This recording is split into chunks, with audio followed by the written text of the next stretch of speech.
আজকে ঘুম থেকে আমার একদমই উঠতে মন চাইছিল না। কেন জানি না, বারবার মনে হচ্ছিল আবার একটু ঘুমিয়ে নিই। একবার উঠেছি, বাথরুম থেকে এসে আমি আবার ঘুমিয়ে পড়েছি। তারপর উঠে দেখি 8:30 বেজে গেছে। যতই ভাবি না কেন আমি একটু সকালে ওঠার চেষ্টা করব, কিন্তু আমার পক্ষে যেন সেটা সম্ভবই হয় না। মনে হয় যে কোনো এক বিরাট যুদ্ধ করতে হবে আমাকে। আর দেখো, সকালে কিন্তু টুকটাক করে অনেক কাজ সারতে হয়, কারণ আজকে যেহেতু বেশি রান্নাবান্নার চাপ নেই, শুধু ভাতটা করেছি আর ভাতের মধ্যে কিছু ভেন্ডি সিদ্ধ দিয়ে দিয়েছি। কালকে রাতে রুটি করেছিলাম, মাংস করেছিলাম।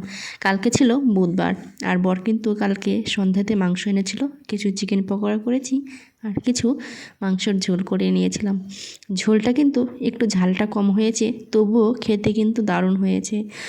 কথায় আছে না, সব কিছু কিন্তু পরিপূর্ণ দিলেও কখনো ভালো হয় না, আর কখনো অপূর্ণ থাকলেও ভালো হয়। দেখো, ছেলে কিন্তু স্কুলে চলে গেল, আর ওকে স্কুল পাঠিয়ে দিয়েই আমিও টুকটাক করে কাজ করে নিচ্ছি। এখন অপেক্ষায় আছি কখন বর আসবে। আজকে বললাম না বৃহস্পতিবার, তো আমি মঙ্গলবারে চারি সাইড কিন্তু লেপে নিয়েছিলাম, আর আজকে শুধু ঘরটাই একটু মুছে নিলাম, কারণ বৃহস্পতিবার আজকে তো ঘর বদলাতে হবে। আর ঠাকুরের বাসনগুলো দেখো কি সুন্দর মেজে নিয়েছি। তারপর চলে আসলাম স্নান টান করে, একটু রেডি হয়ে তারপরে যাব পুজো দিতে। পুজো দিলেই কিন্তু কাজ অনেকটা কমপ্লিট। পুজো টুজো দেওয়ার পরে আমি কিন্তু যাব শুতে। আর দেখো, এই ধূপকাঠিগুলো এনেছে, আর এত সুন্দর একটা গন্ধ ছড়ায় না ঘরটা, একদম নেগেটিভ এনার্জি চলে যায়।